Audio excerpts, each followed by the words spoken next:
Thank you. So, good morning, everybody.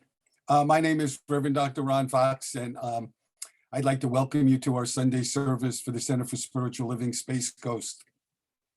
And every week I say this, if there's anybody listening or watching that's never been to a Center for Spiritual Living before, we believe there's one God, many paths to that God, and we're here to love, honor, and support you no matter what your divine path is.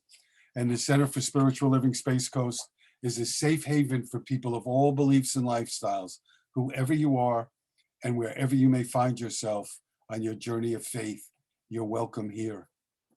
And so this morning, to begin our service, our practitioner, Ginny Panic, is going to open us with a prayer. And then one of our congregants and board members, Barbara Loftus, is going to do a spiritual reading for us. So let's just come to this sacred space of now. Let us relax our body. Let us focus our mind into this one power, this one source. Let us feel the beauty of the garden. Let us come to the garden where the dew is still on the roses, where we walk and we talk with God, knowing that there is one power, one source, one all that is. And this source, this power lives within me, lives within each one, moves us forward in freedom and ease and clarity and understanding and wisdom and truth. And in this understanding, we realize that we are the power, that power within us can do all things. All things are possible. All things are available. Everything is here right now. Nothing has to be found or looked for or discovered. It is here right now. We just turn our minds, our hearts, and our awareness to this one source and let it use us for its greater good. And so I'm grateful this morning for Reverend Dr. Ron Fox and his message and his opening our hearts to allow us to see a beautiful horizon, a beautiful garden, a beautiful place that is already available, that is already here, and to immerse ourselves into this love that passes all understanding and to allow it to use us for its greater good. And so I'm grateful for the Center for Spiritual Living Space Coast and all that it does and all that it reaches and all the people that are affiliated with it and the energy that comes from it that goes out and feeds the community and around about, and all is good because all is God. And so I release this into the great I am that always says yes. And please say with me, and so it is. So it is. Thank you, Ginny. So the reading today is from Seth Segal, and I found it on his blog, Essential Buddhism, Dharma Without Dogma. I heard a charming gardening fable when I was interning. Stand by, sorry guys, I closed my file. I heard a charming garden fable when I was interning at the Center for Mindfulness, Medicine, and Society in 1996. It's one that's made the rounds over the years in various forms. Marsha Lynham incorporated one version into her dialectic behavior therapy workbook for patients. The fable tells of a gardener who's tried everything to rid his garden of weeds. In exasperation, he contacts a famous expert who inquires whether he's attempted a variety of remedies. When the gardener replies he's tried them all, the expert pauses and reflects, and finally replies, "All I can suggest is that you learn to love the weeds." We shouldn't be distressed or disturbed when mind weeds that we thought we had uprooted long ago return once again. We should treat them like old friends. It's not we are doing our practice wrong. It's just the nature of things. Weeds come back, we must be constant gardeners. The path of practice is unending. We return to it again and again. Be diligent and light of heart. Thank you, Barb. So the title of the message today is Tending Our Garden. And I want to begin with a story. And it's a story about a rabbi that stands by fascinated as a worker works and works and works and works to get rust off an old stagecoach wheel.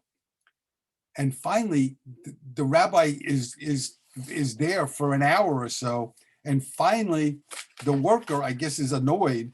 And he turns to the rabbi and he says, "So what do you find so fascinating about watching me work?" And the rabbi says to him, "You know, souls accumulate rust too. And if they acquire too much rust, they can't do what they were made to do. And so I've been watching you and trying to figure out how I can repair rusty souls." And so Ernest Holmes, who founded the Center for Spiritual Living, says, you know, in life, we either grow or we regress.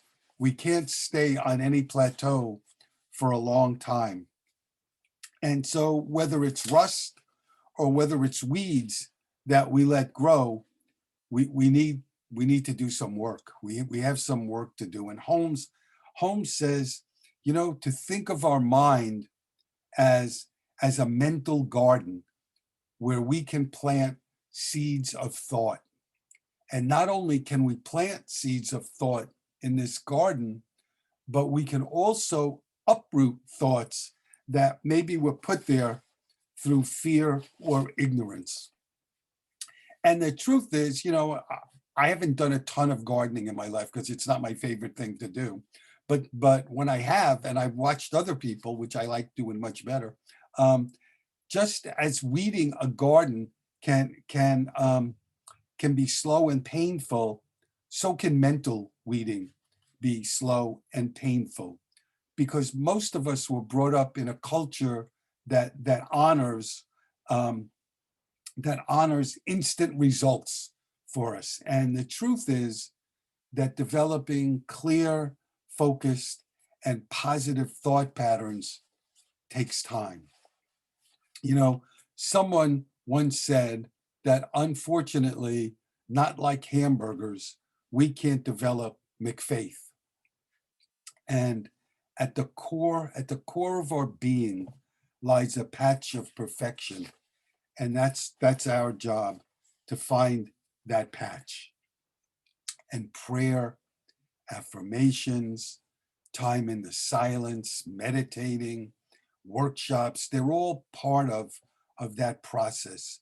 But Holmes reminds us again that that's not enough. We have to do more. We have to put that knowledge into practice, because what we put our time and attention on is what we become. And a question that can help us do that we can ask ourselves is, am I the person that I wish to be? Am I the person that I wish to be? And when we look at that in all honesty, if the answer is no, or I'm not sure, maybe we have some weeding to do. So Caroline Myss is an intuitive and a writer, and her background is in Catholicism.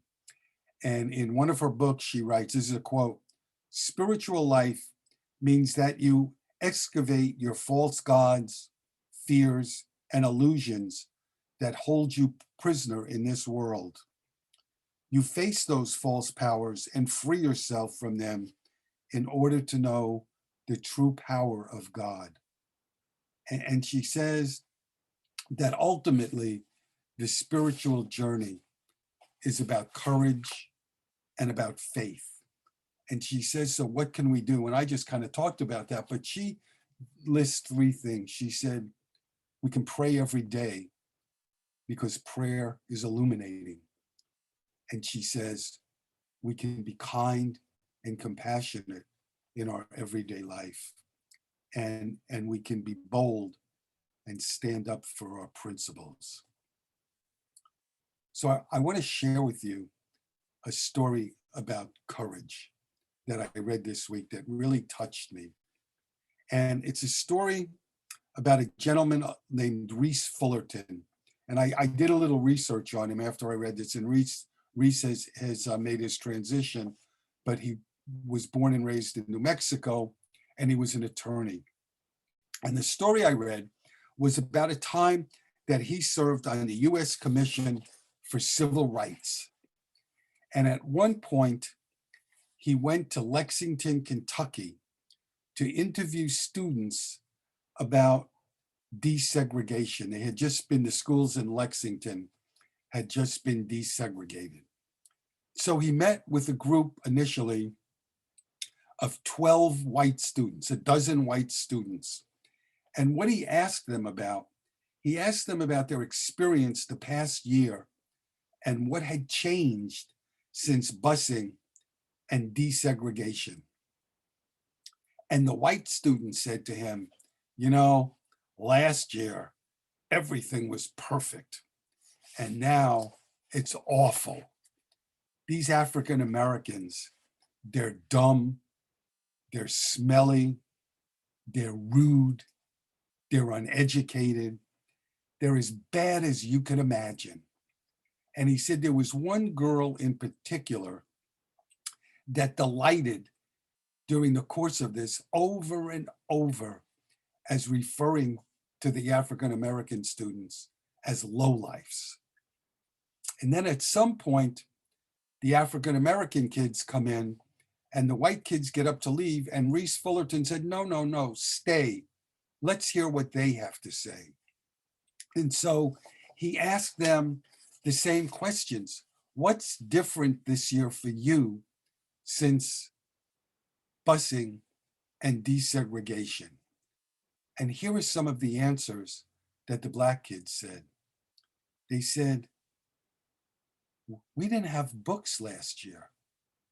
Our school was filled with litter. Everything was broken. The teachers that we had last year, they weren't like the teachers that are here. The cafeteria was awful. The food was terrible. And Fullerton said, the Black children, they didn't speak about what happened in terms of race. He said, here was the tender human side of these grateful students. And he said at some point, off to his side, he heard sniffling. And when he looked over, it was this young girl who had called them lowlifes, and she was sobbing. And she got up and she told them what she had said about them. And he said that turned the discussion into something real, something honest, and something courageous. And he said everybody in that room, their hearts were changed forever, because these kids, they told the truth and they heard each other's stories. And they saw how connected we all are. And he said when the teachers came to tell him their time was up, they sent the teachers away because they weren't done. And he said when they finally were completed, one of the things that changed was they all left together. And when I read that, besides it being so touching, I thought, what a perfect example of weeding out old beliefs and being open and taking on new ones. So I want to shift a little. Gloria Karpinski wrote a book titled Barefoot on Holy Ground. And in the book, she talks about a fable about the Queen of Sheba wanting to test Solomon's wisdom. And so what she does, she has two identical lilies brought to her. They looked exactly alike. They smelled exactly alike. And the only difference was one was real and one wasn't. And nobody could tell them apart. And so she brought them to Solomon and she challenged him to see if he could which one was real and which one wasn't. And Solomon turned to one of his slaves and he said, go get me a beehive. And the slave came back with the beehive. And of course, all the bees flew right to the real lily. And the point is, wouldn't it be great? Wouldn't it be great if you and I had such a clear-cut test that we could rely on that would tell us what's real from unreal? But we don't. And so what we need to do, we need to learn and we need to practice discernment, to learn what Gloria Karpinski calls fool's gold, to avoid that and to go for the real thing. It's like giving up our attachment to what looks good and what feels good, the outside stuff, whatever it is, booze, drugs, sex, always more and more, whoever dies with the most toys wins, that kind of stuff, to looking beyond that and trusting that voice within that leads us on our true path. And the Italian psychologist Piero Ferrucci, he talks about that in a different way.